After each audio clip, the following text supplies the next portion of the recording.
Did you know that you can have RealTuners do remote tuning on your standalone ECU-equipped ride? Whether it's a street rod or a pro mod or anything in between, chances are good that we have experience tuning a combo just like yours. Methanol, ethanol, gasoline, or propane. Turbos, centrifugals, screw blowers, nitrous, or naturally aspirated, we have you covered. We work with most popular standalone ECUs and ignition systems. We do base LS tunes on popular standalones like a Holley Terminator X for as little as $200.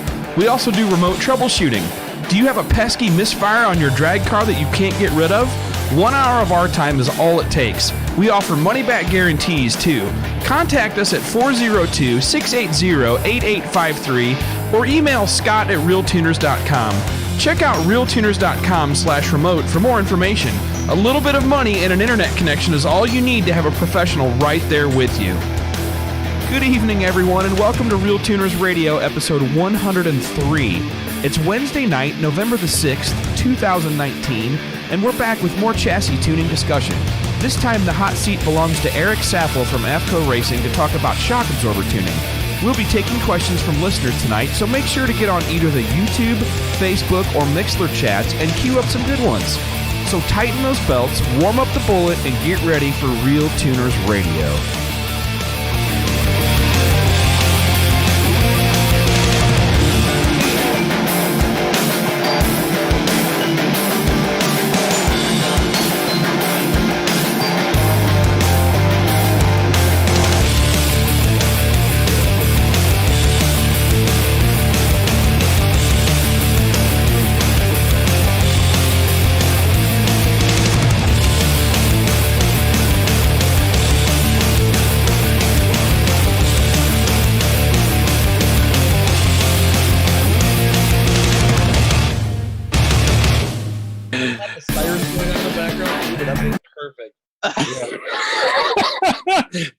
That's me. It's day 2 of SEMA here in beautiful downtown Las Vegas, and they're chasing all the guys in the lifted trucks all over town because apparently they determined that fences did not matter. So, with that, oh, seriously? Yeah, there's been some incidents. Oh, I can't wait to see the videos. Now, here's the question. Is it the ones with the Bluetooth front drive shafts or not? Oh, they may or may not be Bluetooth, John, but they definitely have blue lights under them, which apparently is also a thing. God love us. Yeah. Behind them as well. Anyway, welcome to the podcast, everybody. Massive applause. All right. I'll clap for my damn self. Guys, as y'all heard from Scott's introduction, Scott is broadcasting from an unknown location, an unknown state, an unknown city, at an unknown track where he is tuning the next generation of 3-second SBE small turbo LS motor cars. In any event, we're here tonight with really kind of a legend in the business, Eric Saffell with AFCO. So picking up a little bit where we left off with TRZ last week, we're going to dive right in and talk a little bit. So to kick this off a little bit, Eric, would you go ahead and tell us just a little bit about who you are, where you came from, how you ended up being in this kind of role, and where AFCO comes from a little bit, and then we'll dive into the deep end of the tech pool. Sure. Hey, I really appreciate you guys having me on the program. Looking forward to it. Absolutely. So, and I guess maybe to start with my background, in high school, I bought an old 56 Chevy, and it was a street car that turned into my drag car on the street, which was fun for 2 races until I lost my license, getting caught drag racing on the street. So I spent that summer converting the car, taking it to the drag strip, and then from that point started drag racing locally, regionally. I'm based out of Southern Indiana, where AFCO is located, and which is a really cool hotbed. We can back in the day, we could probably race 3-5 granders a month and not have to travel more than 2 or 3 hours to get there. Just kind of kicking around here locally. And actually, my engine builder, lived next door to the AP person at AFCO. And as we were talking, they were talking about expanding the sales department, and jumped in, got on board with AFCO Racing Products. And then from about, 95, 96, we built our first drag shocks, dynoed them to death in the winter of 95, and then 96, went to Florida, did a bunch of testing, and spent all of 96 just bolting shocks on cars, collecting the data. Basically had a tuning book. So if a guy called in or I had a chance to work with somebody, I had a book on where to start, what they had. And then in 97, we launched the program. And then from that point forward, just been refining and adding key components to the line. And, we've got some suspension products. My sister company's got some exhaust products. We've got some cooling items as well. So we've got a core group of components that we manufacture in-house at AFCO for the street and strip market. Cool. And nothing like having a run-in with the constabulary to get you on the straight and narrow. Jeff Bonifield has been right on it here on YouTube, asking some questions. And so here's one. Any thought on shock sensor value and use on a typical NA 500 horsepower bracket car in terms of logging and evaluation with a Holley Dominator EFI standalone? I added a few words. Did you? But bottom Okay. line, it's, to make it clear for people who aren't seeing the questions on YouTube, what should people be looking at on shock sensors, and how do they want to use those when they have the capabilities of tracking data through an ECU of some kind? That's a great question. I think that the biggest thing that we find is, and you asked the question about bracket racing, the word consistency comes to mind in terms of suspension.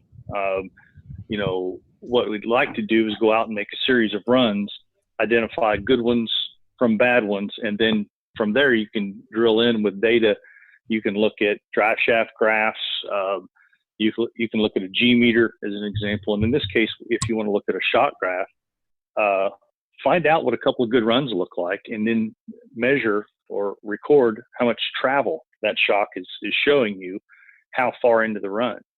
So if you go up and knock the tires off this fast, or the car falls off, let's say in round 3, the car doesn't run the number. You come back and you hit the tree, the car just didn't run the number. You can go back and look at different things. One of them might be that the shock didn't travel as much. Okay, so if the shock didn't travel as much, it may be an indicator that traction was down from the previous pass, which could be an indication that lane was just beat up, worn out. Somebody put some fluids down. And that could be an indication that it's not a component failure. You don't have a converter going away. The tires aren't going bad. The track just wasn't there. And as you can see, shock travel didn't show, it wasn't quite like it should have been. So we can zone in or hone in on good runs, bad runs, and then do a post-mortem on a pass where we got beat and identify nothing wrong. The track just wasn't there because travel, wasn't the same. And the obvious implication of that is keeping careful logs of all of your information about settings and everything else, and reviewing your data logs run to run, because if you're not doing those things, then you're back to seat of the pants sort of stuff. So, right, you've got to be following a disciplined approach. For those of you that listen to some of the other shows, we've had a number of guys and folks on who have talked about that disciplined approach to tracking what you're doing. Having your settings, knowing your, obviously germane to this shock settings, but all your other things. Your tire pressure setting. If you're a 4-lane, what's the spread on the bars? Where are you set with that? Where are you with the, ride height numbers, things you can readily measure. So what's happening as you pulled the car up to the line, what's going on. And so you can say, okay, it didn't repeat. Why? And you can narrow it down quickly. And then Similarly with your ECU for the tuners out in the world, you can look at that sort of thing. Hey, so tuners on the call tonight. When somebody comes back and says, hey, the engine was off, what do you refer back and forth to figure out, okay, was this a chassis issue or was this something that went, wrong in the engine? Any comments on that to kind of, talk about the other half of what we were just talking about?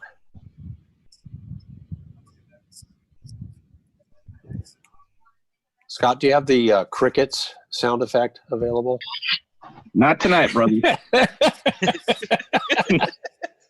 Everyone take a drink. Take a drink. All right. Oh, there. Yeah, that's a good one.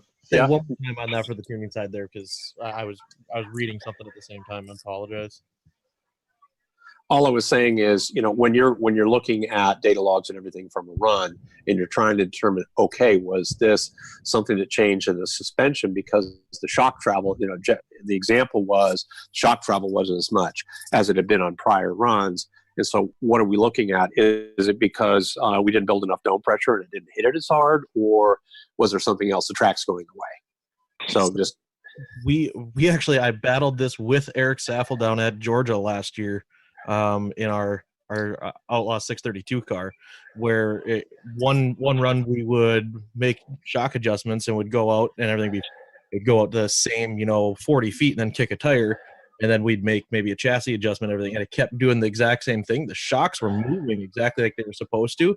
So then we knew we had to start chasing something, and possibly were we not applying the nitrous the same way? Is everything there?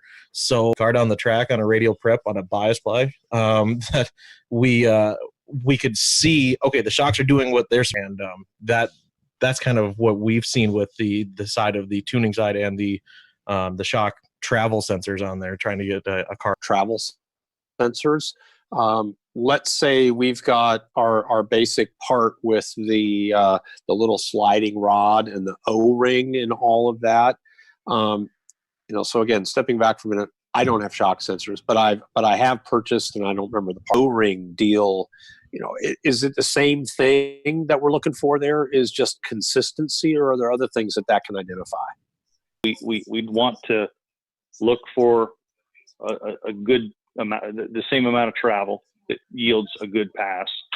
And because you can't get real-time reading, or you can't see what it did live, you can only see max travel.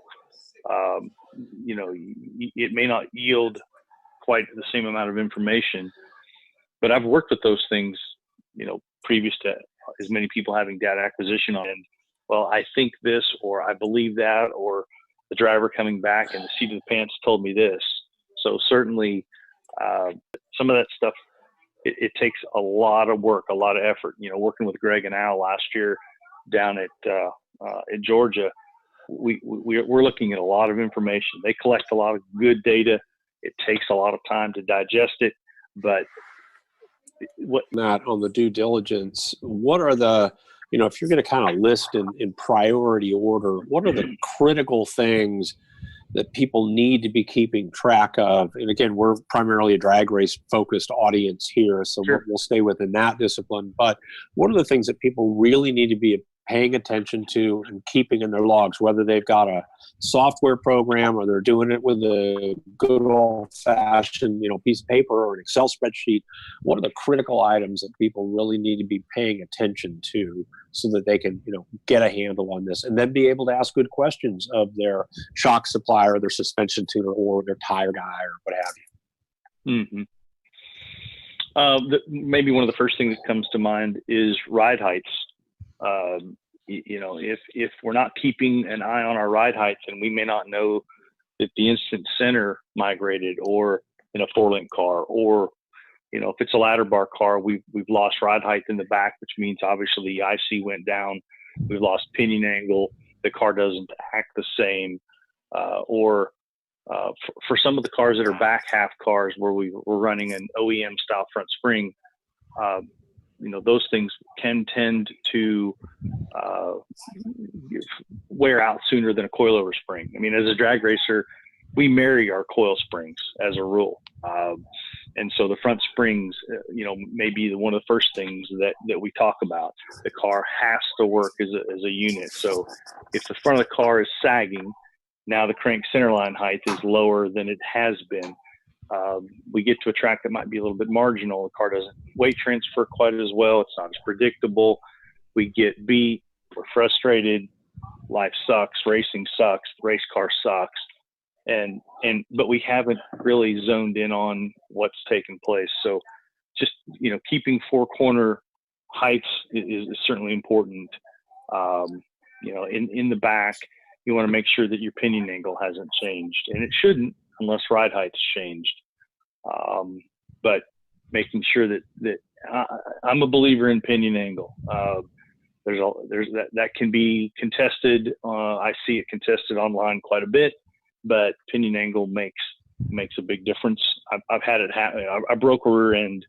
I didn't get pinion angle set right. The car was a bag of crap, and for 3 or 4 weeks it was horrible. I finally had a friend come over that helped me, and he browbeat me into making sure the pinion angle was right. And then all at once I had a race car again. So the consistency within the race car is important. And then the tire pressure, a good gauge, being consistent there. And then if you don't have the data acquisition, you can still measure shock travel, and that needs to be recorded. You don't have to pour over the data, just record it, so that if you have a problem, you can go back and reference where the car's been, where it's at now, and it can absolutely help you troubleshoot a problem. Racing is probably never been more rewarding, more expensive, harder to do, because we've got more people busting their ass doing it. So if you're not collecting every bit of data that you can, and suspension, and engine management, if you're not collecting everything, you're probably not keeping up with your fellow competitors. So if you've got data acquisition, record every channel that you can, make sure you have it, and make sure you reference it. It might be a little difficult if we're bracket racing, because we get into a round robin situation, and so you may not have the luxury of time between rounds. But certainly the next day or the next couple of days, you can go back and start to digest what took place, and that'll help you maybe get in position to be better prepared next time. So, John, you had a question or something you wanted to touch on?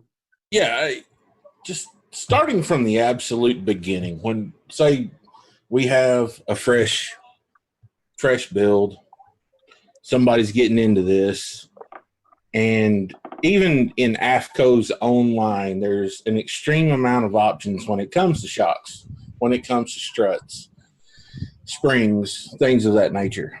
Can you offer us a guideline as to what product you would have on a car?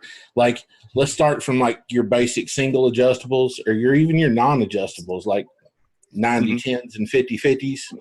When's the point you step up to single adjustable? When's the point you go from single adjustable to double? When you go from double adjustable to a big gun? I thought you just put on the best one and call it good, and then you just work your way up to that power level. Well, people like you might do that, but let's cry once. For most people, there's a progression there. In today's market and in the way things are today with the power that we can make, most people will at least start with a set of single of adjustables. The 90-10 Lakewoods and 50-50s out back has kind of gone the way of the late 90s 5.0 era, but there's a lot of people that, and you've got the budget crowd that'll start with single adjustables, and then you've got, the crowd, most people will start with double adjustables. But, what do you have for like a guideline in that progression? And you guys have got the new hotness with the 4-way adjustable stuff, not just the 2-way adjustable now. Right. Give me and our listeners an idea of where you would be for, singles, doubles, and 4-ways, and how you progress through those product lines. Okay. And I've done that before. You know, that 56 Chevy that I had initially, I started out with some non-adjustable shocks in the back. They were coilovers. And I had the 3-position 70, 30, 80, 20, 90, 10s in the front. You know, and I think when I broke into the 8-second range, you know, I got some better shocks in the 8th mile. From a standpoint of the non-adjustable shock, which is, you know, a traditional coilover, to me, there's if you're a fairly serious bracket racer, there's value in jumping to a single adjustable shock.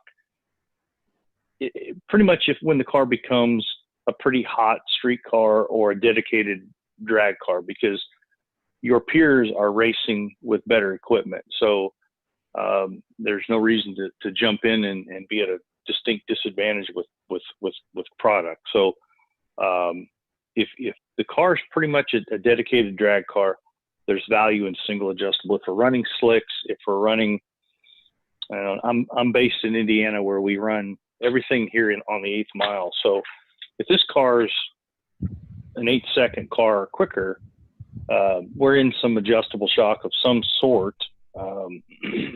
I've had single adjustable shocks go, you know, into the 6-second range in the 8th mile. So that's, you know, in the high to mid 10s in the quarter as an example.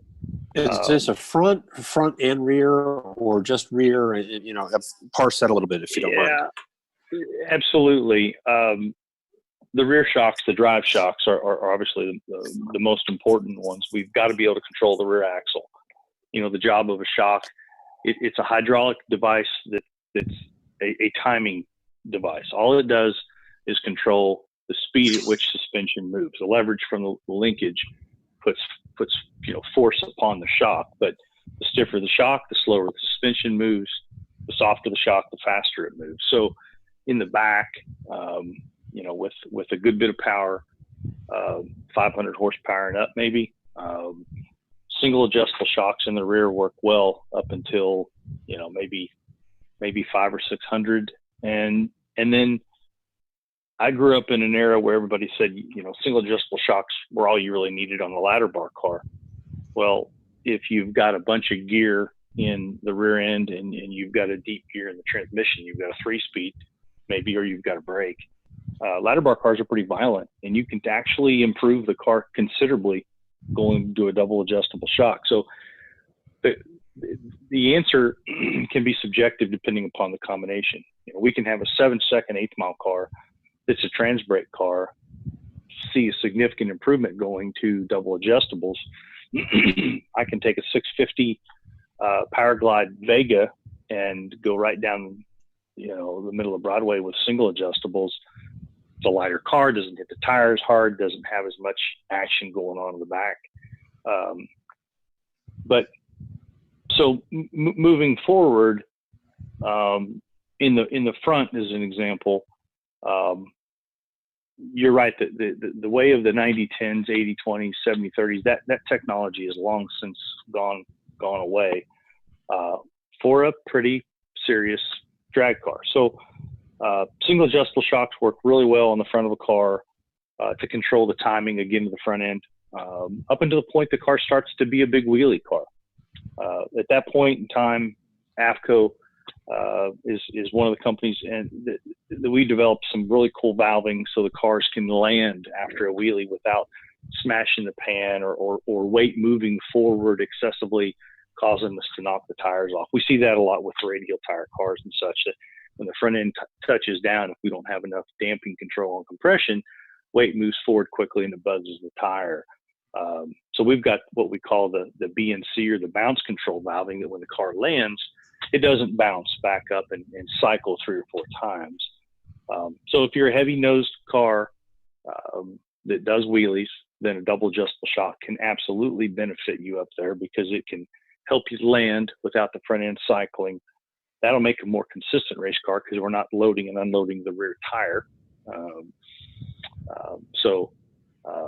So singles up front until it becomes a wheelie car, and then double adjustables, and that BNC valving can be retrofitted into existing shocks, or they can be purchased with a new set of shocks.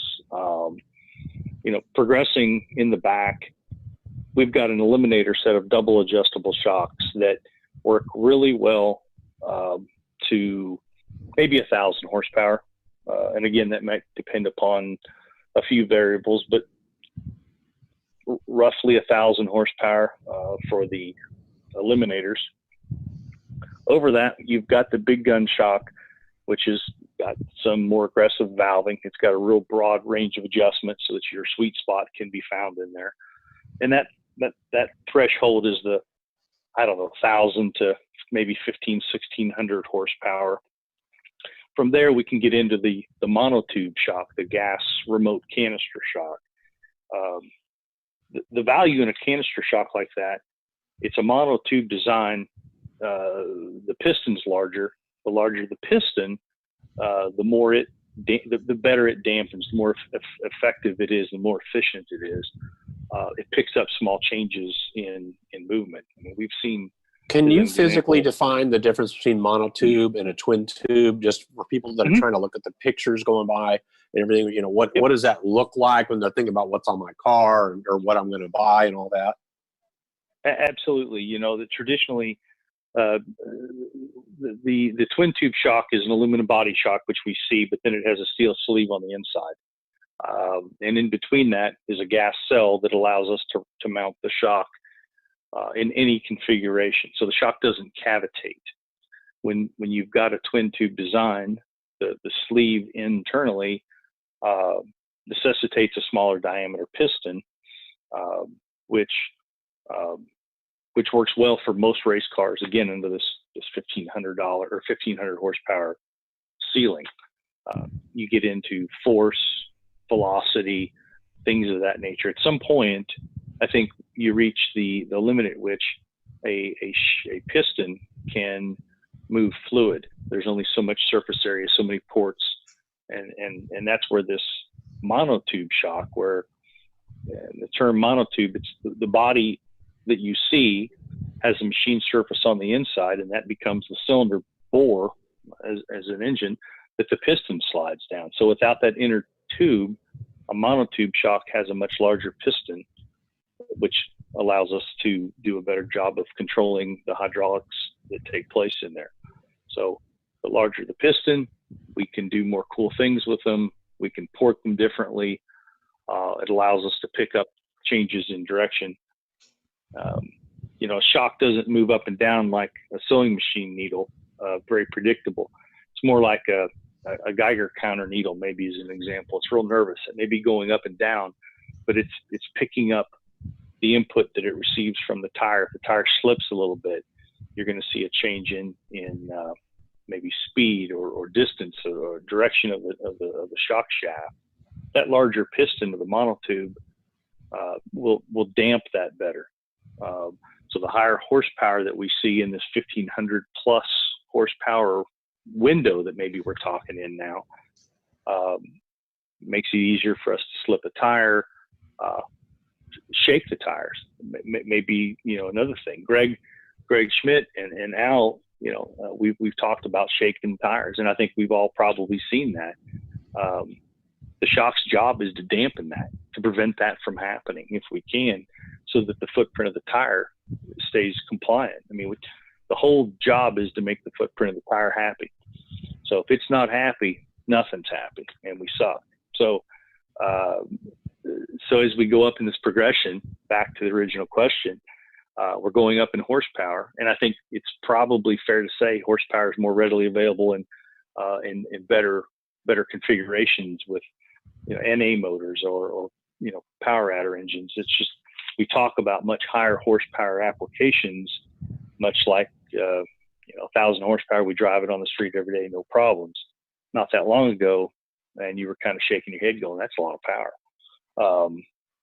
So the monotube canister shock carries us, into this 1,500 horsepower and above as a double adjustable shock. The extension controls the shocks coming apart. The compression on the canister controls the shock coming back together. And we can do a lot of cool tuning things. We can make a shock, it's very specific to the application. We do a lot of custom tuning as well with shocks. But with a double adjustable shock, when you're adjusting the compression side, you're getting the whole range adjusted at one time, low speed on up through to high speed. It all kind of comes together. The value in a four-way shock is you can get in and isolate low speed from high speed, both on compression and on rebound. So if you want to slow down, the example might be, think about a big tire car that we're going to run to squat. We want the car to squat, dig, and go. Your forelink's going to pull the car down.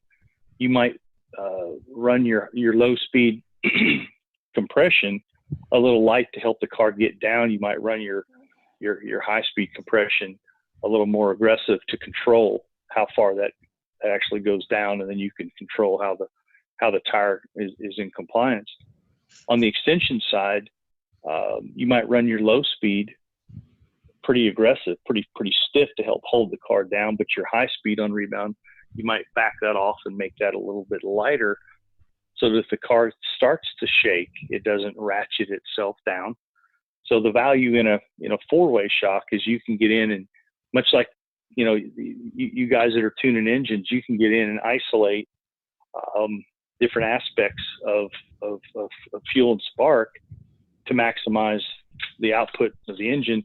We can get in with the shock and fine tune different segments of the shock's performance.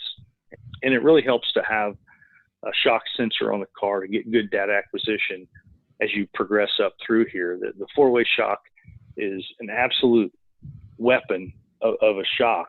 It definitely helps to have data acquisition to be able to understand what just took place on the pass to take effect and utilize the four-way.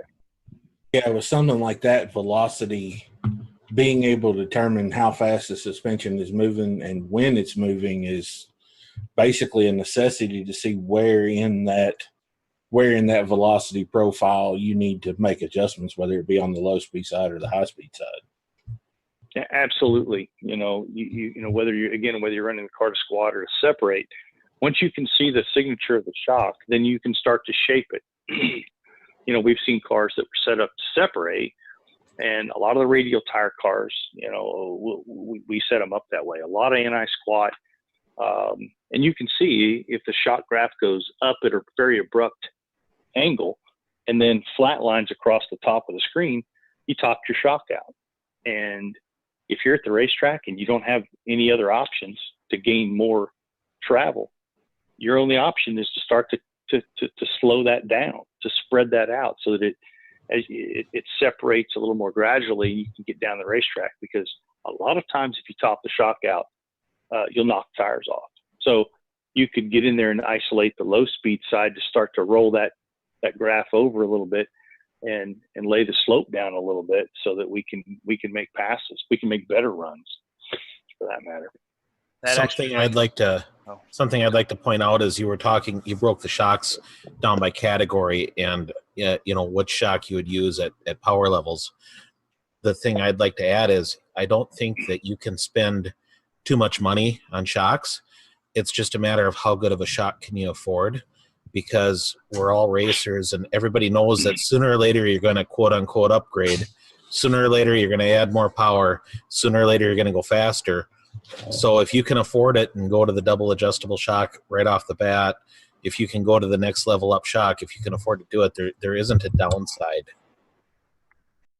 There really isn't. And again, the value here is that you're going to buy a pair of shocks that you can carry with you an awfully long time if you make a wise investment. It's like anything. If you make a good investment in pick an item, the better the product, the more value it should be able to yield you.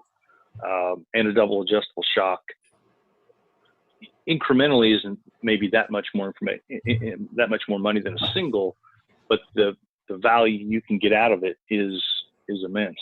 And I agree. if you're going to spend up somewhere, whether I'm a shock salesman or whether I'm not a shock salesman, spend your money wisely. I mean, I'm sure if you're a nitrous guy, people are going to tell you there's certain things you just spend your money on. In this case, buy as good of a shock absorber as you can. It's like buying a computer. Buy as good as you can, and go with it. Yeah, I learned the hard way about that. Mike, did you have a follow-on question? Yeah, back up to where you were talking about topping out the rear shock. So let's talk about what we're calling levitation nowadays with the radial cars. And we come from a slick tire world where, let's say you had a 6-inch stroke shock in the rear, and when the car sat at ride height, you basically tried to set the car up where you were midway through the stroke of the shock. In radial world, that's not a thing anymore. What stroke are we running on the back of these cars where we see them hiking their butt all the way up, and they call it levitation out there in the field? And where Right. in that stroke are we sitting when we're sitting at ride height? I mean, some of these cars, you see them growing 6, 8, what looks like 10 inches in the back of the car. Right. And I think, if we're going to run a radial car, just any car that separates with a lot of anti-squat, you may only have an inch of shaft available downward, and everything is upward. And you're right. We started with 5-inch stroke shocks in the back, and then 6-inch stroke shocks, and then we started to put shock extensions on them. We sell cool little, like if a guy's got a 6-inch stroke shock in the back of his car and he's topping it out, you don't have to buy a new shock. You can just buy a +1 or +2 rod end, thread that baby on, and you effectively shoved 1 inch or 2 inches worth of shaft back down into the body. You have that much more up travel available. If we're a pretty serious radial car, we've got 7 inches worth of stroke available minimum. A lot of these pro style cars, pro mod style cars, have 8-inch stroke shocks or 9-inch stroke shocks on the back. We don't always hear how much travel they get. That's a little proprietary, but certainly there's got to be units out there in the 5-inch plus travel range, and you can see it. You're right. You can just about put your basketball between bottom of the wheel well, top to tire. Bobby Parks is wondering, when you talk about a lot of anti-squat, what defines a lot of anti-squat? Great question. You're in the 150, 160% range. I've worked with some people north of that when tracks are not ideal. So you can have too much anti-squat. An excessive, a lot of anti-squat in this 140, 50, 60% range will require you to have a shock that's built to control that much anti-squat. A shock that doesn't have that enough damping would be equivalent to not having enough converter or not having enough bass in a clutch. And as soon as you drop the hammer, we're driving right through the clutch. We're going right through the converter. If we have a bunch of anti-squat and we just have a set of AFCO eliminator shocks, which are great for something in that under 1,000 horsepower range, we've got a bunch of power and we've got a bunch of anti-squat. There's no way in hell that the extension side of that shock is going to control that rear suspension. And you want to talk about topping stuff out, breaking stuff, that's going to happen. So radial tires need a bunch of anti-squat. You have to smash the tire. You have to drive out on it. But you have to have the shock to control it. But you have to have the right damping rate in that shock to control that. Exactly. Yep. That's that dance between how much anti-squat we can run and how much we can control that anti-squat in that first. How far out do you think we're worrying about this? Is it 1 second, 2 seconds, 2.5 seconds? How far out are we watching that shock grow? The shock can grow, maybe even 3 seconds out there. It depends on the racetrack. If the track if starting line's marginal, you might need the shock to travel very quickly and a good amount to get your trailing arms, bottom 4-link bars, your LCAs. You may need to get them at an upward angle very quickly to get this thing dynamic. So now we're riding the bars and starting to drive the tire into the racetrack. So backing up, on the starting line, right before we unkey this thing, maybe in a 4-link situation, we can see that mentally the bottom bars may be running uphill at 5 degrees. But as soon as this thing starts to launch, the bottom bars start to go up even more. And as we know that thrust moves forward through the bottom bars, it tries to pick up on the chassis. Well, for every action, the opposite reaction, it wants to drive the tire down into the racetrack. So, and as that happens and the front end starts to come up, we get even more drive angle in the trailing arms, which shoves the tires into the racetrack even more.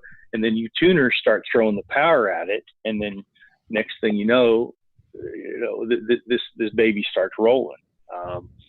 And then if it knocks the tire off, it's the shock guy's fault. And then the shock guy says the damn tuner put too much power into this thing too quick. And then we both look at the racetrack guy and go, you suck because you didn't give us a racetrack that it needs that we need. So, there's obviously a big compromise there, a big dance. But at the end of the day, just blame the converter guy because he's never at the track. So he's the easiest blame. There's always somebody out there for sure. Absolutely. Jay Albers wanted to know, do you make any of your AFCO shocks with internal shock position sensors? Currently, no. That's something that's certainly discussed, and I think that technology is out there, but I don't have anything like that, no. Penske. But, if you want to spend $9 billion.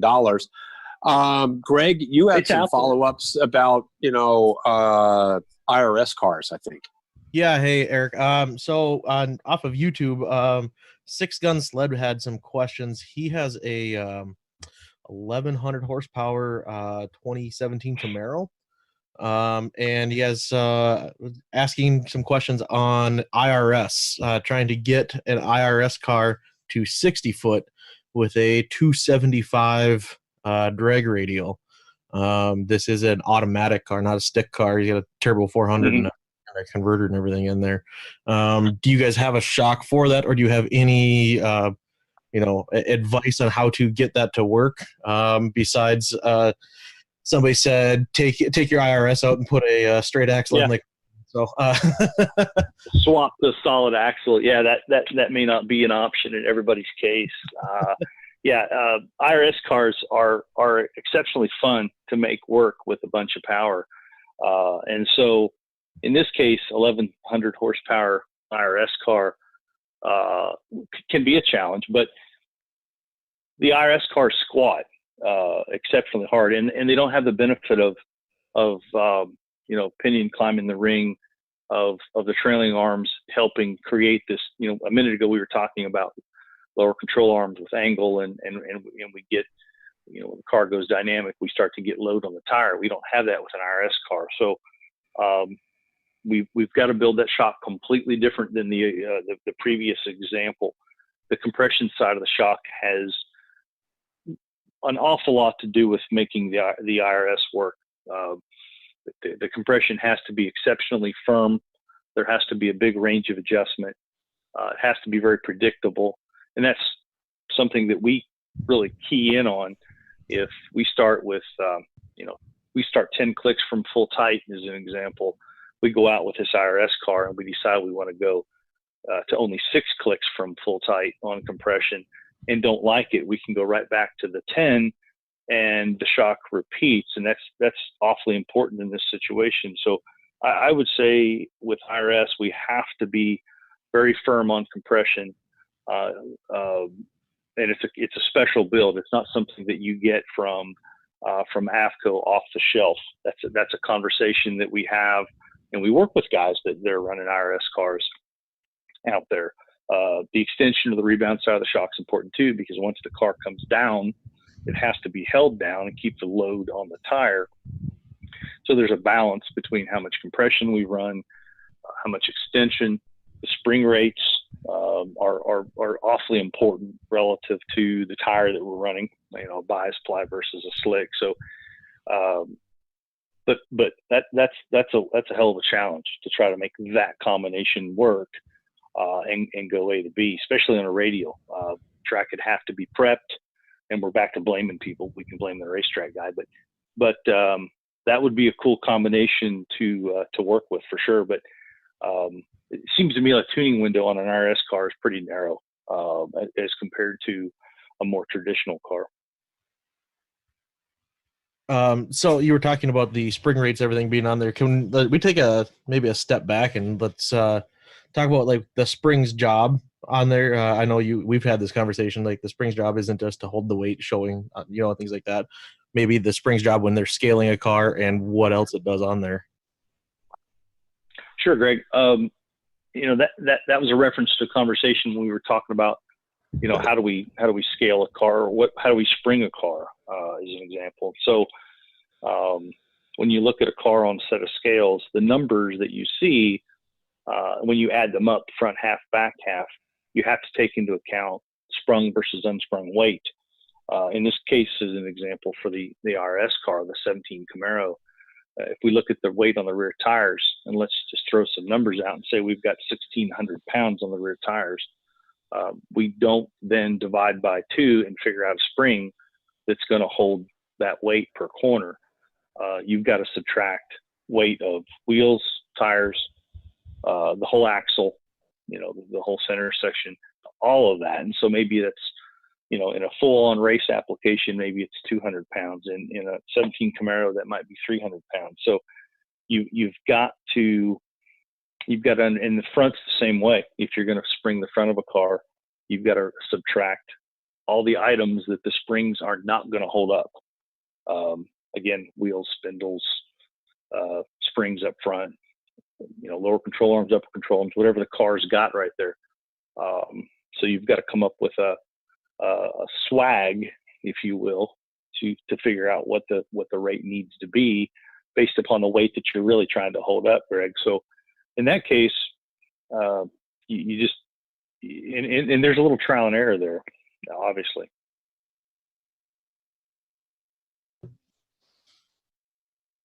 So circling back a little bit, we talked about, this cutover from double adjustables to quad adjustables. And you mentioned that at that point, data collection is going to be really critical. Are there some, big do's and don'ts? I mean, if people are considering shock sensors, what are the right shock sensors? What and how should we be measuring? What data inputs do we need to have so we understand what our baseline is at ride height? In other words, how do we make sure that we're generating useful shock sensor data? There's some, without going through the list of companies that have shock sensors out there, assuming we've got good shock sensors on the car, you want to make sure that you're not topping the sensor out, bottoming the sensor out. So make sure we have full complement of travel. I've seen that before where, the sensor was shorter than what we needed, and so we were getting false data from that. Making sure that you zero your sensors so that you can read it accurately, left and right is an example. If one is skewed to the other and yet you're trying to compare the two, the data might look like the car is rolling over hard to the right. In fact, it really isn't. Simply making sure that your smoothing is turned off. I've seen scenarios where our smoothing was turned way up and we were missing, the very first event in the run. So good raw data is important to have, and then just kind of getting in and analyzing it from the standpoint of how much distance am I seeing? Does that correlate? And when you're at this point, we really ought to have video to support all this. Data is great. We might catch something with video. But distance, distance in which the shock's moving, how far down the track we've got the car loaded. Again, if we're going to run the car to squat, we want the car to stay loaded. How far into the run we can control that with a 4-way shock. If you want if you want the car to return to ride height, you can start to do some things with maybe low speed rebound to help the car get back, and so that it's not bound up in the middle of the track, things of that nature. So the shock data is exceptionally important, and I think we all realize, but maybe it's worth stating that if we're going, I don't know, if we're going 920s in the quarter mile, shock data may not be the most important thing that car needs. But if we're going out there trying to put 2,500 horsepower through, through the suspension, now we need some better data. Well, that goes with say with everything. The faster we go, the more power we make. Unfortunately, it's not just making more horsepower. The rest of the car has to evolve around that horsepower. Absolutely. Yeah, there's nothing like looking at a radial versus the world car and the sheer number of sensors and stuff going on that. I mean, it's like, God, you need an IT guy to be on that team just to keep the signaling working. Right, Scott? He's not paying attention. Go ahead. Sorry about that. Go ahead, Eric. No, that's the cool stuff and certainly there's a lot of really great tuners out there that do a nice job at that level. And, I'm sure at some point they're looking at shocks, but they're looking at a lot of other things too. It all has to work in conjunction with one another.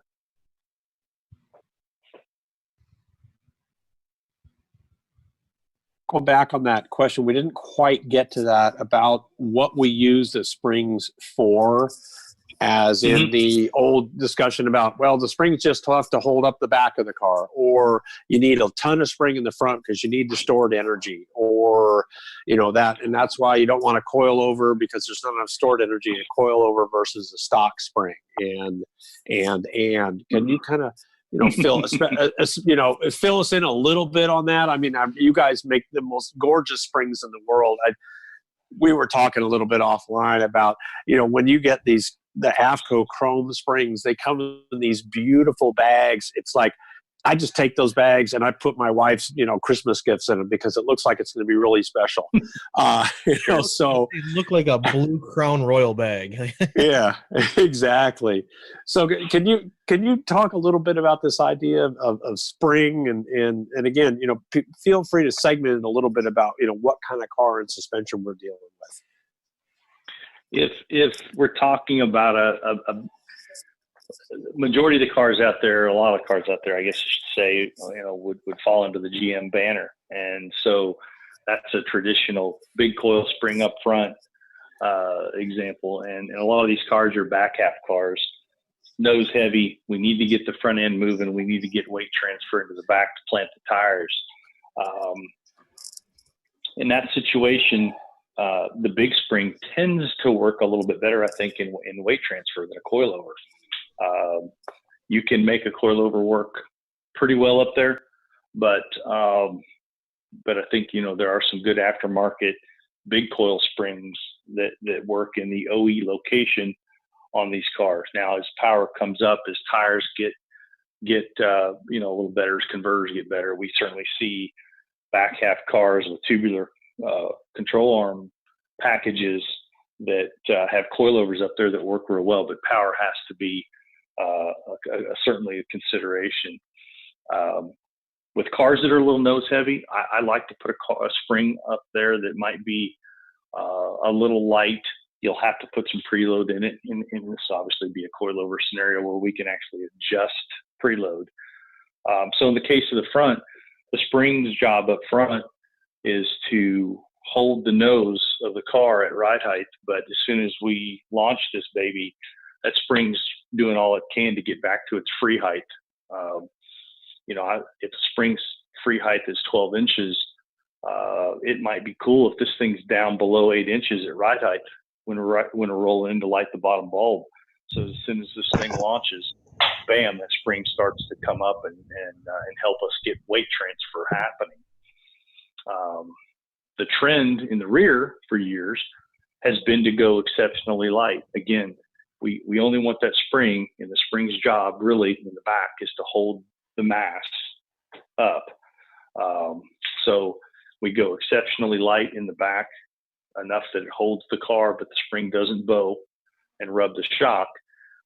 A lighter spring should be more consistent over a variety of starting line conditions. I think we could probably take a car and spring it a little more firm, a little stiffer, and that might yield a little quicker 60 foot.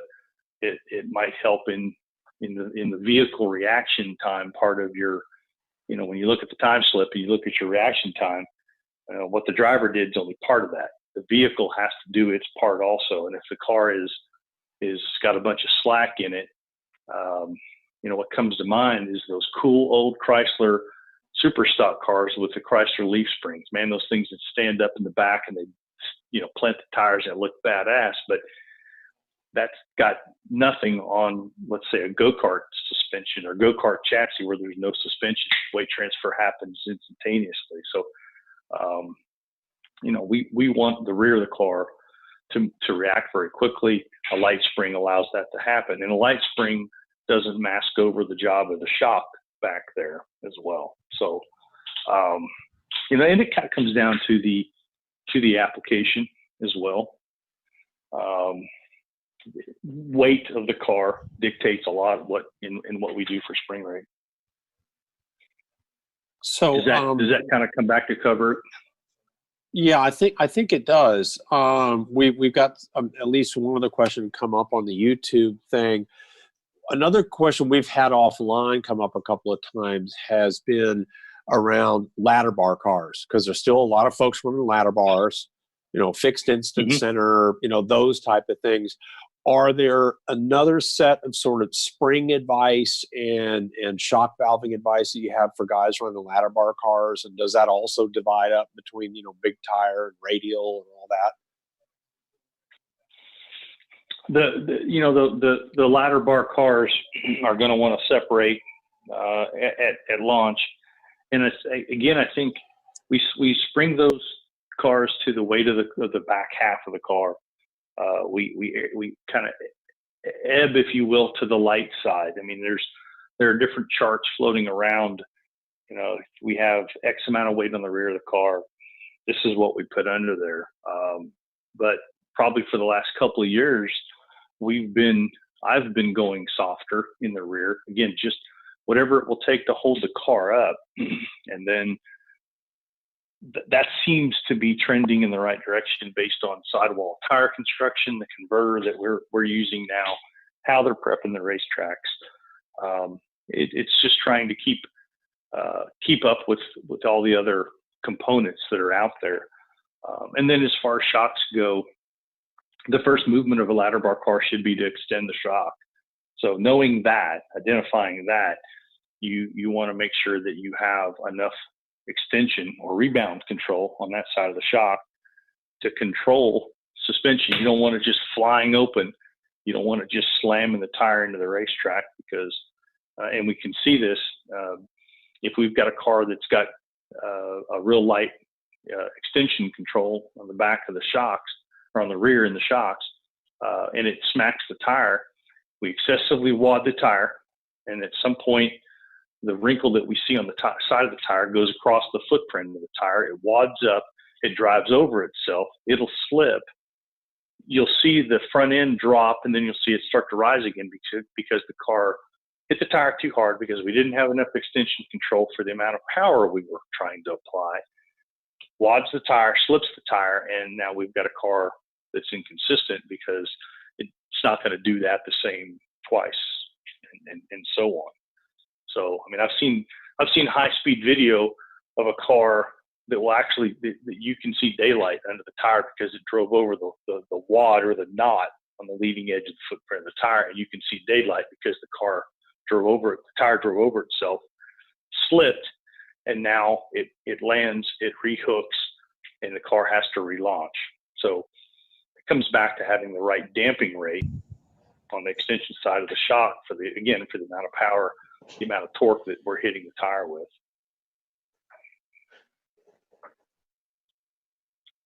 Cool, Greg.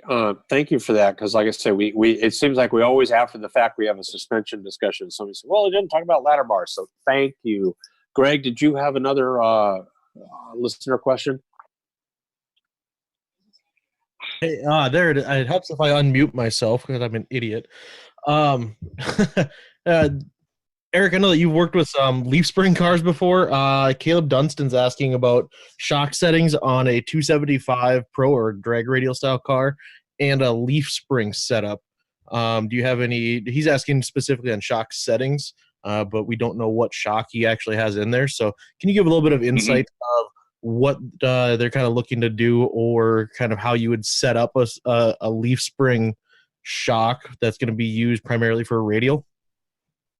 That right, in kind of broad strokes, because we're not sure of power, we're not sure of weight of car, and maybe we're not sure of ET range that we're trying to get out of the car.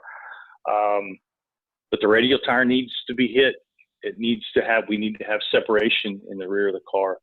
So that shock needs to be light enough to get enough extension control. So with a leaf spring car, you might have to run the shock fairly light on extension to get the car to get the shock to extend to plant the tire. Again, it comes down to a lot of variables, Greg, and I think we understand that if we don't have it all comes down to the racetrack as well. If we've got good grip available, then we can lean on the tuners to give us more power down low. And as long as the traction's there, then we see more shock travel, which gets the suspension moving. We get everything moving dynamic, and now we've got weight moving. We've got more weight on the rear tires. When I say weight moving, it's moving front to back. We're planning the tire. We're again looking at the tuners giving us more power. We make good runs. It's difficult for me to tell Caleb, I think, or anybody right now without specifics. Set your shocks 10 clicks. Caleb just kind of came in here. It's a 91 S10, about 2,600 pounds. He says makes 900 to 1,000. It's a twin turbo deal, and he's got Viking coilovers, the Warriors up front, and in the rear. The one thing I would say, and Caleb, I'm just here listening. Caleb, make sure you also, if you're going to be running that, have spring sliders on there. That's going to help out a lot. But what would you say there for that 900 to 1,000 horsepower range? Sure. If that helps you out there on a 2,600 pound S10. Regardless of brand of shock, I think we would want to run, if we start in the back, the extension would have to be pretty light. So you might start fourth of the way from full soft. I know on an AFCO, I know our brand of shock. I'm not familiar enough and wouldn't want to be presumptuous to make, some suggestions. A good company I'd recommend, maybe Caleb speak to them specifically about his exact example. But if we take that example and maybe blur it a little bit, I'd run the shocks pretty soft on extension. I'd run the compression pretty firm because we want the tire, once the rear suspension extends in the back, with light rebound control, I run the compression pretty firm to help hold the shock in that extended capacity. It keeps the tire planted down, and then we can start to get moving forward. Conversely, on the front, we'd run the extension really light to get the front end moving. S10 trucks can tend to be a little bit nose heavy. So anything we can do to get weight moving front to back in that scenario is really good. So I'd probably run the fronts on extension really light. And then depending upon what that looks like, does the car or does the truck really want to wheelie hard? We might have to feed it some control on the front, or if it's still not getting transfer back, we want to loosen up the extension and let the front end fly even more. So a little bit of variables there, but I still think conceptually, I think we can kind of get there. got Greg two touched questions. Oh, go ahead, Mark. I was just going to say I've got 2 questions to get to, but go ahead, Bill. I want to circle back. Caleb has clarified that he has split monoleaf sliders and the assassin bars on that S10. Sure. Can you expand a little bit on what?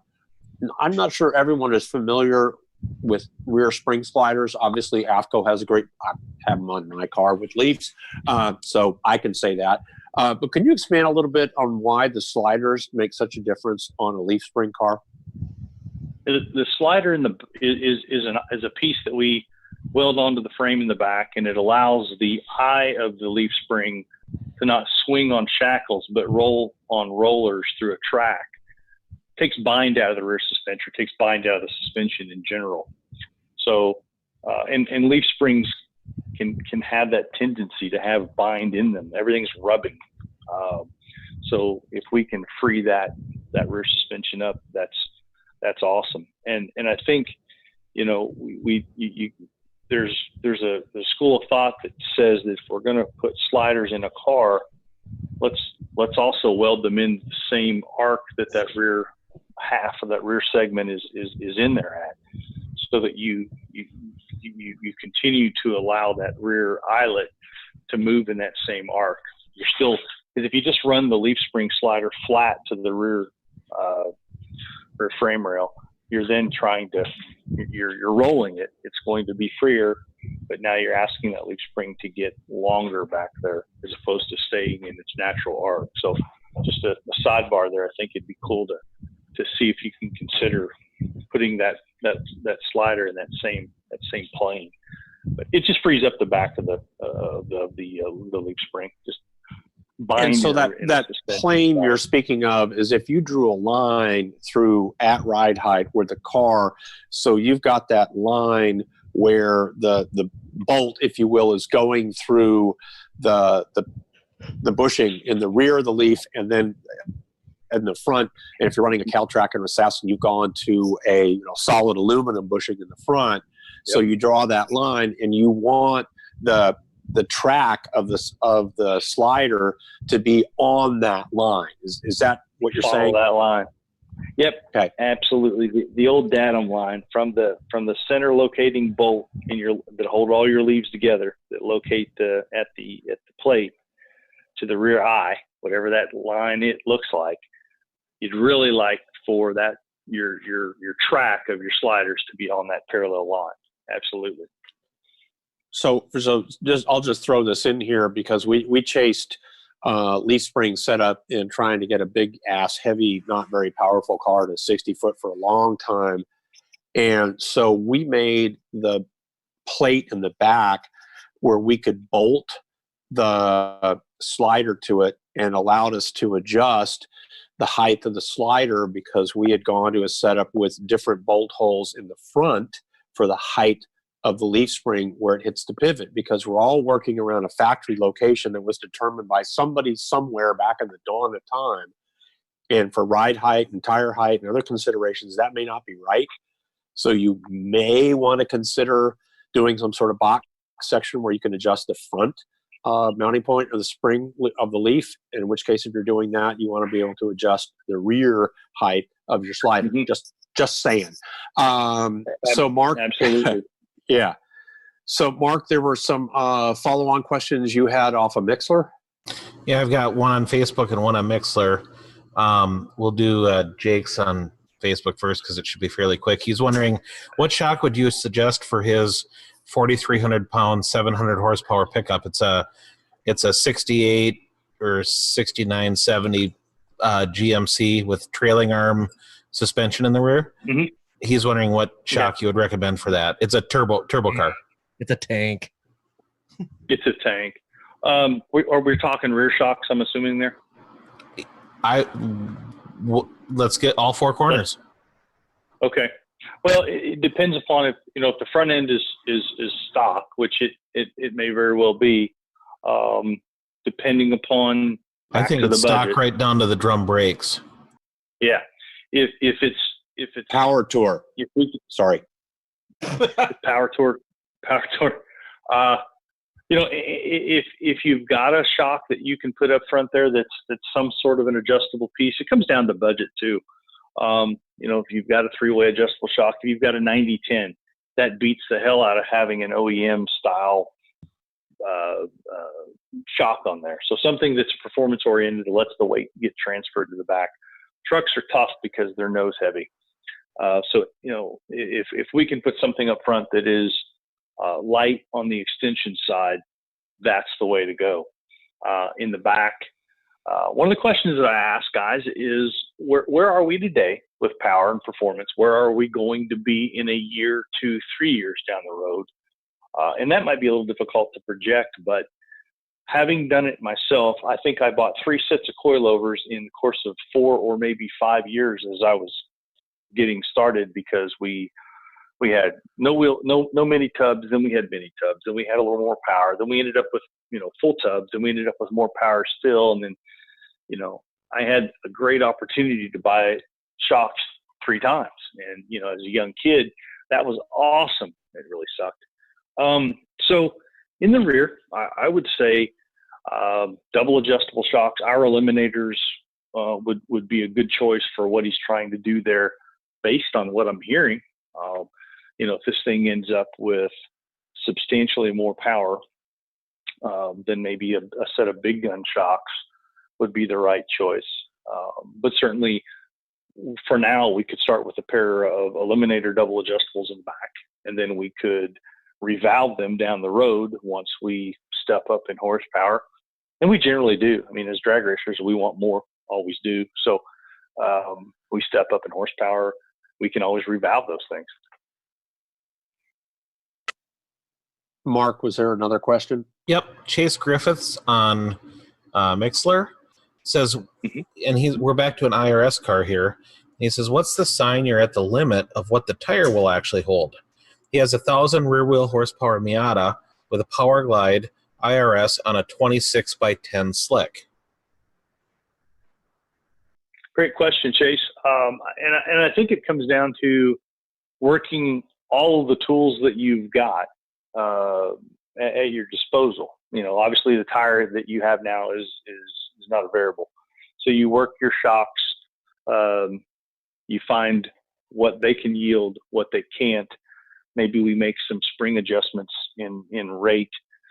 Maybe we see something there, maybe we don't. But once you run out of variables in it, it comes down to a couple of things. It comes down to footprint, how big that is, and it comes down to the surface that you're on.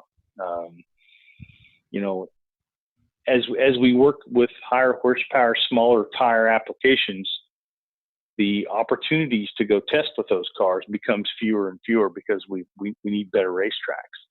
And in that situation, that his tuning window is going to be pretty narrow because of all the variables there. So without getting, and I'm not a tire expert, so it might be a change in tire compound for the same size.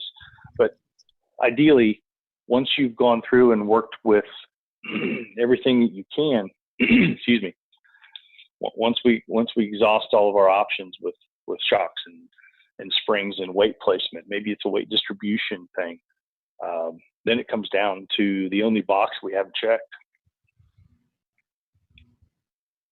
And it's a very broad box, because there are cars that are 370s, 390s on a radial tire with no real issues, because they have all the right shocks, all the right suspension, all the right setup on their chassis, all the right power management. There's a lot of factors that get to you before the tire. Yeah, and go ahead. And those guys are, yeah, thank you. And those guys are doing that at that level of performance. They're doing it on a racetrack that's specifically prepped for that. And that's, there's only a few of those types of events each year. Yeah.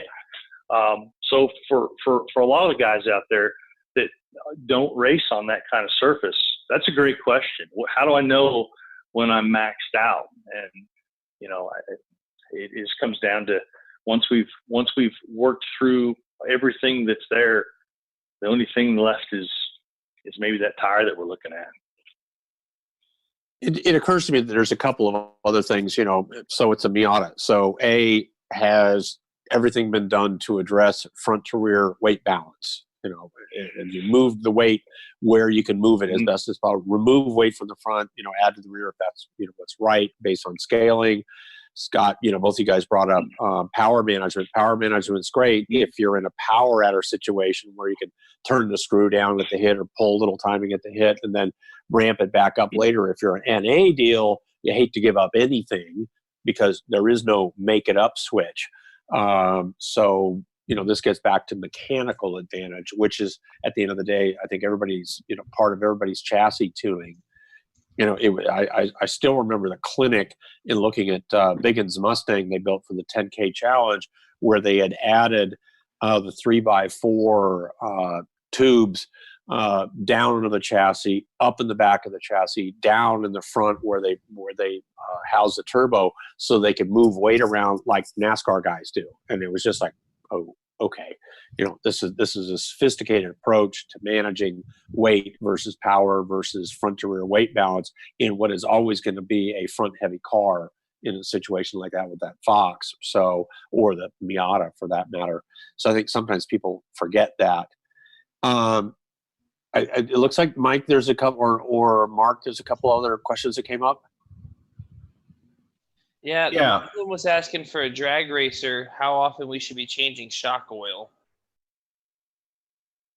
It's another really good question that we talk about more and more. The shocks don't get worn out going down to 660 or 1320. We wear them out getting there. So the roads that we tow on, the types of trailers that we have, whether we've got airbags under the race cars or not, all kind of play a role. Shocks are moving under a car, in the trailer, on the trailer, going down the highway. You ever get an opportunity, follow one of your buddies with an open trailer, call him on the cell, tell him to pull over after 15 or 20 minutes and go up there and grab one of those shocks.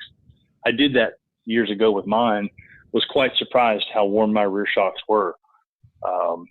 I'd recommend that if you're going to use axle straps to hold the car down in the back, that we use some kind of a strap, maybe a motorcycle ratchet strap or something to pull down on the chassis, not to the point that it bottoms the shock out, but let's do something so that the back of the car is not hopping going down the highway. But if we get, and again, variables abound to answer this kind of question, but shocks have pistons, shocks have rings that go around the pistons, and that stuff wears much like an engine will wear. No two shocks degrade at the same rate. Left shock's going to degrade a little differently than the right shock because the left shock's doing something a little different than the right. But to answer the question, oil breaks down maybe every 3 seasons, 2 or 3 seasons, depends upon how many miles you travel.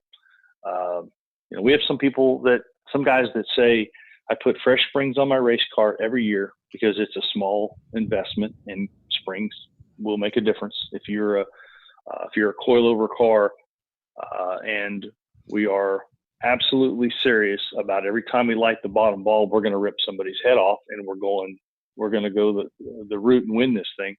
A fresh set of springs under the car is a good investment. And I would say every couple of years, if you're an ultra serious race car driver, racer, we should be replacing oil, O-rings, seals, things of that nature every couple of seasons. Now, if it's an 8-second bracket car, we can certainly go longer than that. It comes down to level of performance. I'm sure I've got shocks out there that I sold to guys, I hate to say it, but 15 years ago that we've never seen them again. They're still into the car. They're still going A to B. And that's probably not ideal, but we know we have that, happen out there. Is there something that we should be doing with our shocks during transport? Should we back them off and set them full tight on all 4 corners? Should we set them full soft, set them halfway? Is there something that we should do for transport specifically to help the life of the shock? Mm-hmm. Well, backing them off will do a part in not creating heat. Heat is the enemy, I think, in a lot of things, and shocks are certainly one of them. Except for the shock, we resist movement, but we're also generating heat, which breaks oil down, I think, which can accelerate the degrading components internally there. So I'd run them, if we're going to make an adjustment to valving, I would soften them up, but I would come up with a mechanical way to limit how much movement we're getting, either with a chassis stabilizer that goes underneath the car, or again, not a fan of something solid under the chassis. And I think there's, not you like those inflatable bags? Yeah, I do. And I've got friends that are stock car guys, and I remember the first time I ever went to a stock car race, the guy took a 4x4, slid it under the car, and then pulled the chassis down onto the 4x4. And he thought he was doing something. I'm like, oh God, please, no. But we have to resist, or we have to quit or control the movement of the chassis. So again, bags under the cars, ratchet straps to help hold it down, and we're pulling against the springs. So, and again, springs are a throwaway item. They're like springs valve springs in an engine. We don't marry our coil springs for suspension. Move those things out. So I'd run the valving soft, so we're not building heat. You used that term marrying springs earlier in the conversation, and I'm not clear that, well, frankly, I know exactly what you mean by that. So can you, help us understand what that term marrying means? From my seat, it's been easier to sell shocks than it will be to sell corresponding springs. It feels like we've gotten pretty comfortable through time in understanding that shocks don't last forever. Years ago, if the shock didn't leak, it was a good shock, but that's only part of it. When shock dynos became a whole lot more prevalent, then we could start to show people, well, the shock's not leaking, but also the shock's not damping anymore. It's lost its capacity to dampen. We don't check springs like we dampen or like we check shocks. So we assume that the spring is good because the car is still sitting there up off of, itself, so to speak. But the spring's job is pretty complex. It's not just to hold the car up, but again, in the front, we want to try to get it to weight transfer. In the back, it's doing its thing there. I just feel like as a whole, we are, as a community, probably trying to use our existing springs, old springs, on newer shocks. I don't see a financial gain personally, so I'll exclude my financial gain here in the next statement. That is, we should be probably putting springs on cars every couple seasons to get better performance out of the race car. That's our goal. If our goal is to go out and have better events, meaning more consistency if it's a bracket car, or more consistent fast runs if it's a fast, heads up style car or whatnot, fresh springs under the car will make a difference. And I just think we as a community maybe haven't identified that springs are a consumable. That's interesting, because I think most of us have got to the point where we know that our valve springs are a consumable. So the idea that our springs that hold up the car wouldn't be is just left over from the fact, well, yeah, I got them same old front coils from when it was built by GM in 1906 or whatever, and they're still great. It's like, well, okay, maybe. So this raises an interesting question. I got to ask this question. I'm a chromosexual. I'm Bill. I'm a chromosexual. I'll admit that. So when I was buying the springs, yeah, John, when I was buying the springs, I got the AFCO beautiful chrome springs that come in the bag, for the front struts and the rears and all that. And you also offer those perfectly good yellow ones. What's the difference, and why would I pick one versus the other?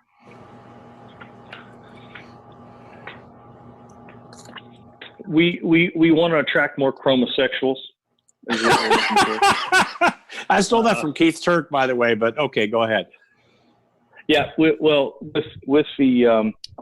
the bags for the springs, we're looking for that look.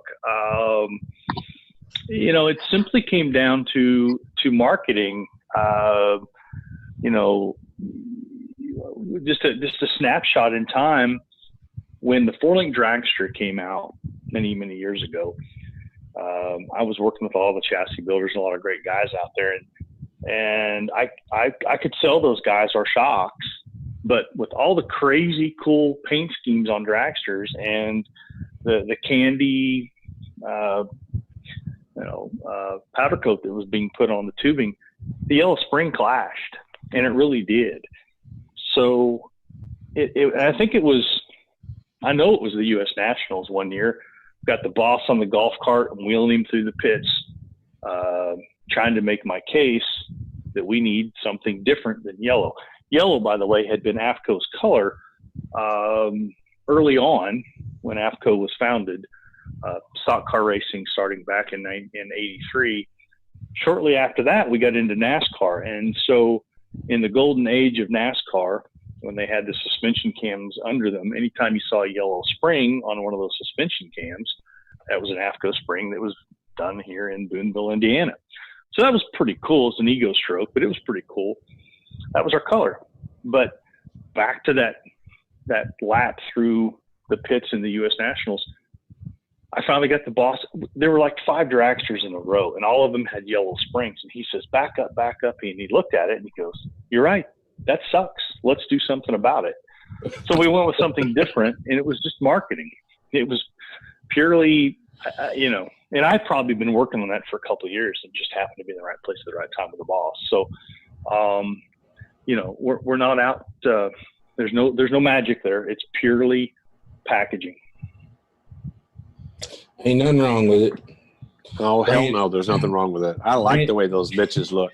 Oh, yeah. I mean, brand identification is important. I mean, slideshow. Your graphic artist, your photographer is effing amazing. These slides are class, dude. Good job. Hey, Eric, I'd like to go back to sliders for just a second. Travis Wasco wants to know about sliders versus Delalume for stock frame, stock suspension street cars with less than 900 horse. What are your thoughts on that?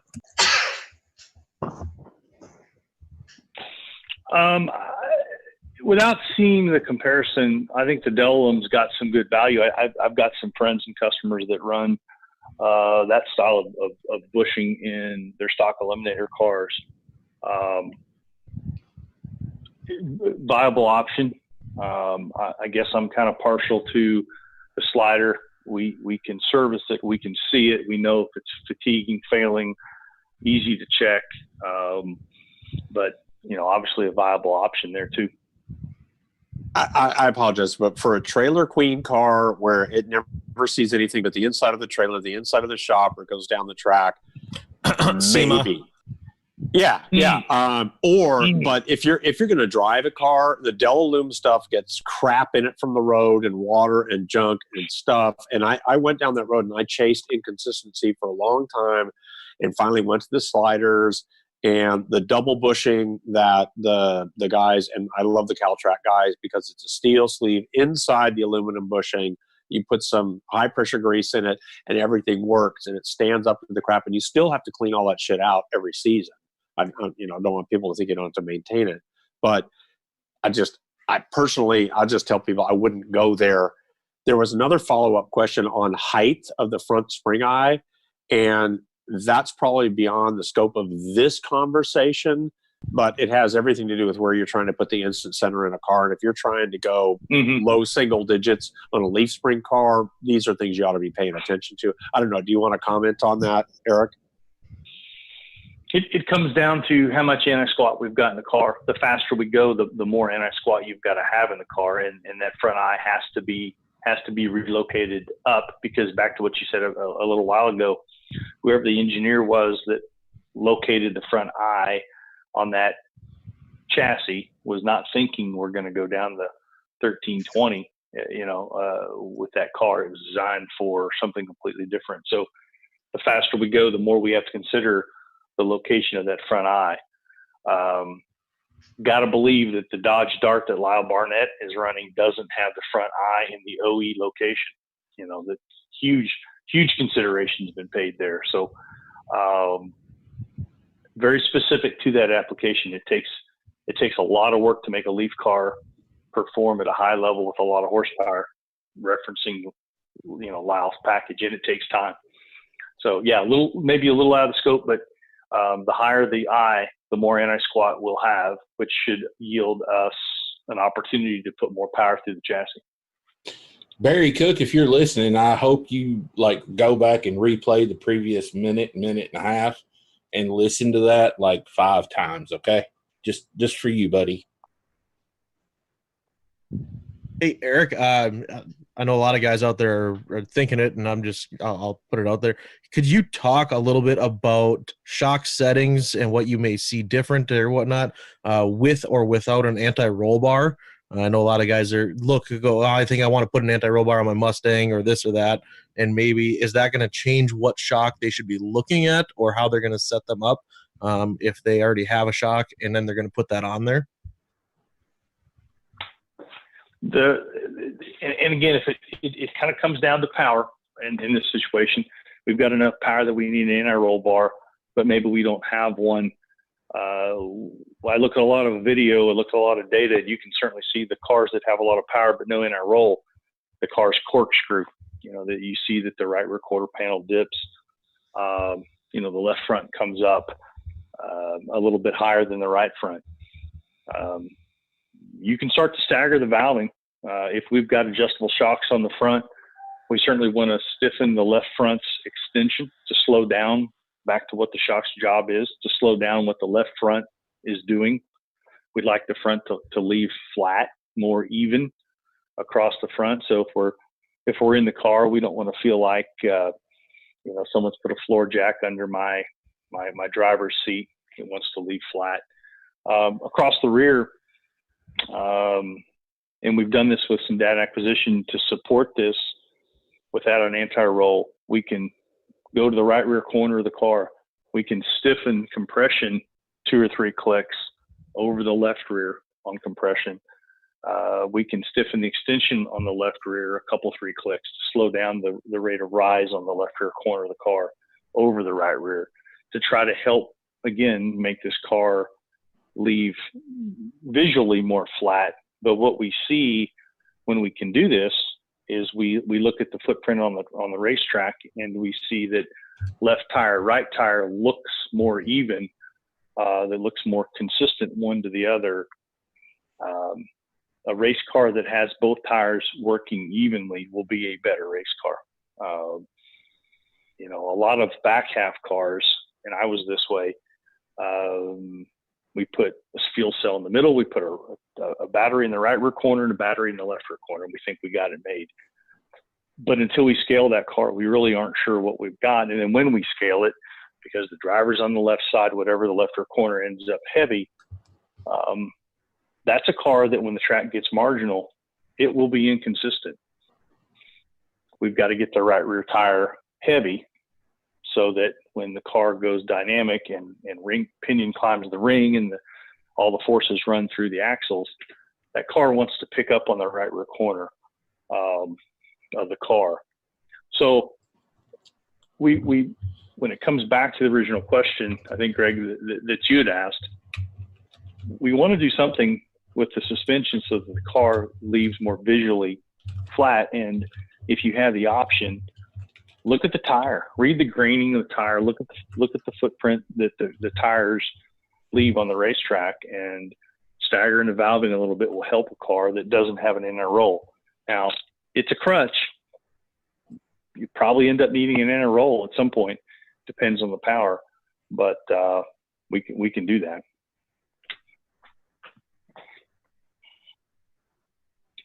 So you mentioned that as a crutch to deal with things, and obviously you guys get a lot of live questions, and I'm at the track and this happened and that happened. Are there kind of a top 3 of things that people call into, and it's kind of heat of battle situation, and it's like, okay, here's the 1, 2, 3 things you need to do to solve for a problem. Okay, the track was hot and it went cool, and now I can't hook, or vice versa, or some other sort of thing. I mean, I know you get heat of battle questions all the time, or the things that people could do if they don't have all the data, and they don't have 6 guys in the crew doing all that stuff, that they can kind of come back to figure out, okay, I got to get my ass straightened out. What do I do?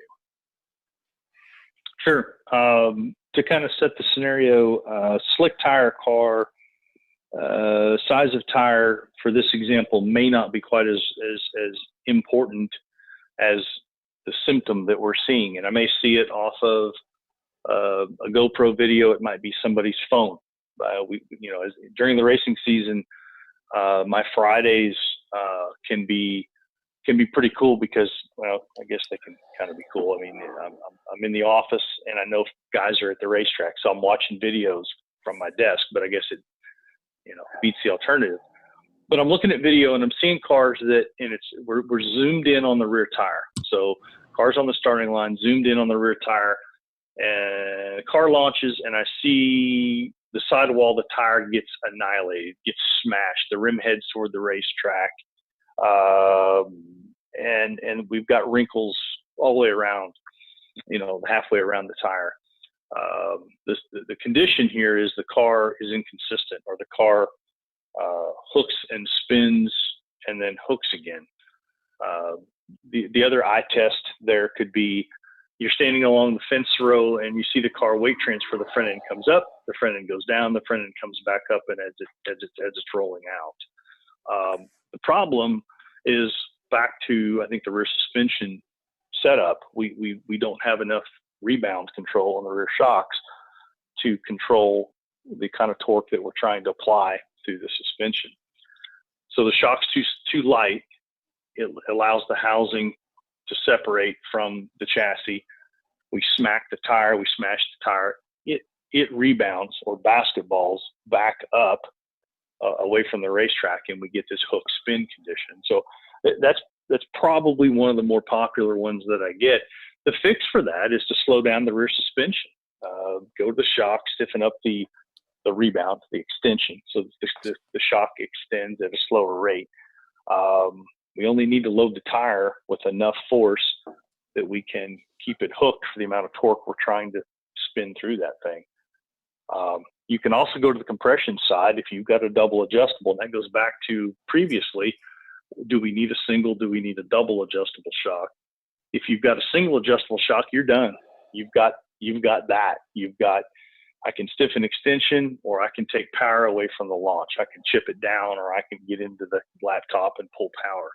But if you've got a double adjustable shock, you can then go to the compression side, firm that up, stiffen that compression up, because now, again, when we're dynamic, the shock's extended, it's planted the tire. If you firm compression up, that'll help keep that tire stuffed, a real technical word, stuffed down to the racetrack, but it keeps the tire fed to the racetrack and tries to keep it from bouncing.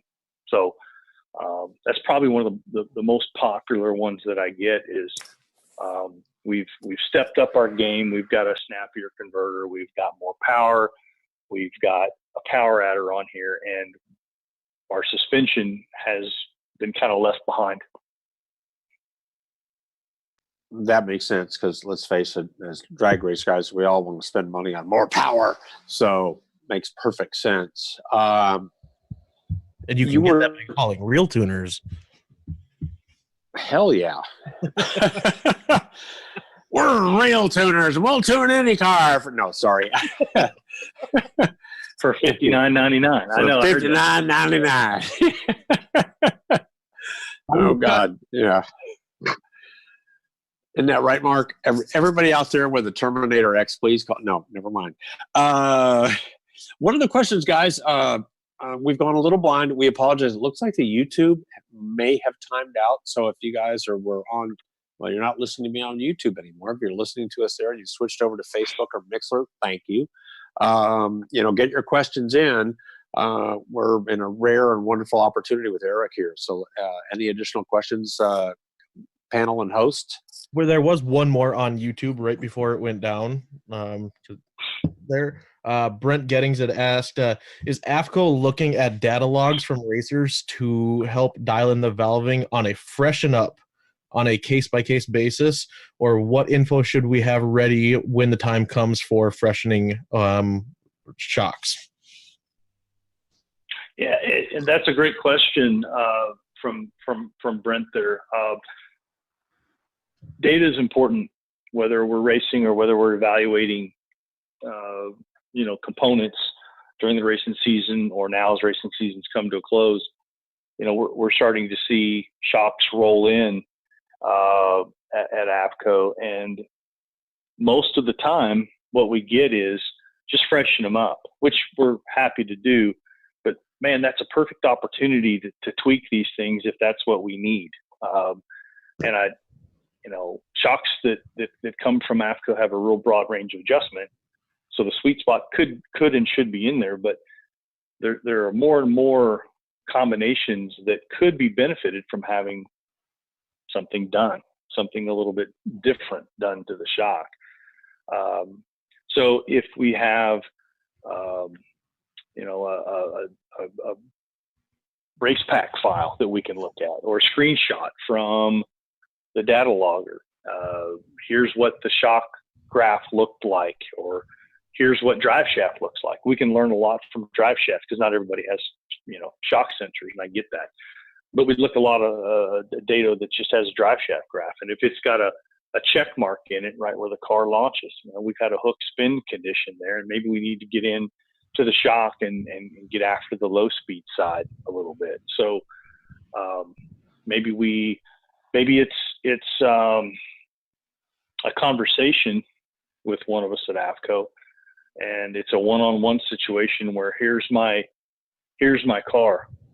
It's XYZ PDQ, every detail about the car, and here's what the tendency has been. My information, and we've been keeping notes, blah blah blah.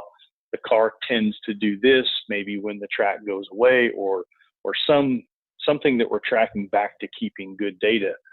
I don't know that I can stress enough that there's probably not too much information that can be shared to help identify, a particular problem. So, great question. Does everything? Does the answer give us everything? Qualify, maybe? You said something a second ago about a check mark, at the hit or the launch or whatever. For the tuners, as hosts here, tuners that are listening in on this or on the 9 zillion downloads we're going to get from this after the fact, can you just tell people, what does an ideal data log look like? What should it have in it? Are there timestamps? Are there other things that you want to see so that you can really hone in quickly and help people without having to have a zillion back and forths? If we look at the drive shaft graph, the best drive shaft graph that can be generated is one that has, with all smoothing turned off, very little jagged edges as it arcs across your screen. A very smooth transition from 0 revolutions per minute on up to the point where it goes through the shifts and doesn't spin the tire. This check mark that I'm talking about, and the guys I think that have data acquisition have seen this, but back to when I was talking about the hook spin scenario where we planted the tire, and maybe in this case scenario, we've planted the tire excessively, the tire bounces like a basketball, and then it spins. On a drive shaft graph, that's going to show up like a check mark laid over on its side a little bit.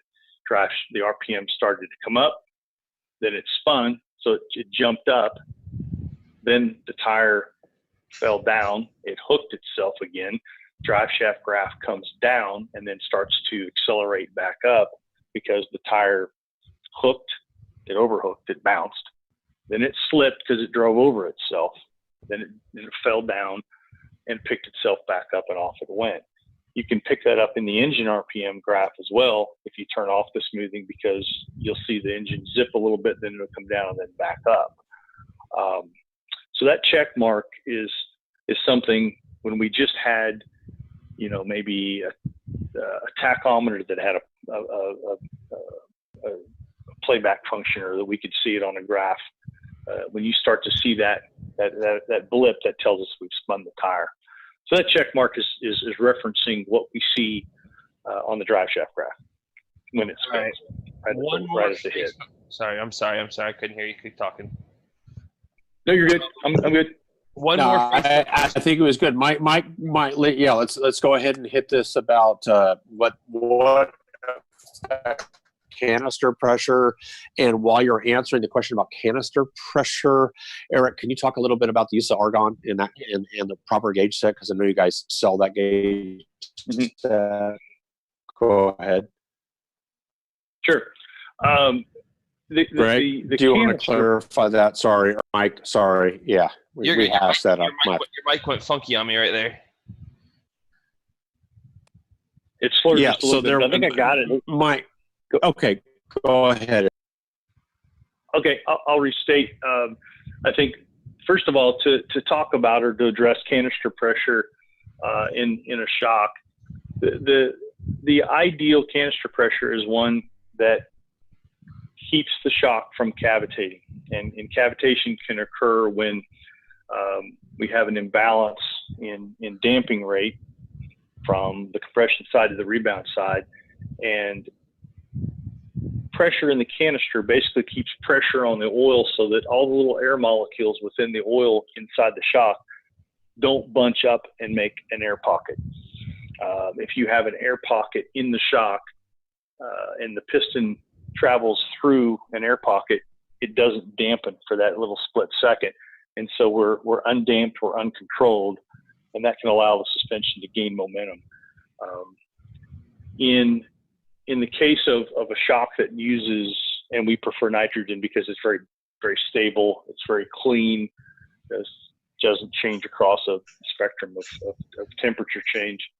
Our design is such that we have very little pressure gain, very little rod pressure gain or spring rate change from canister pressure.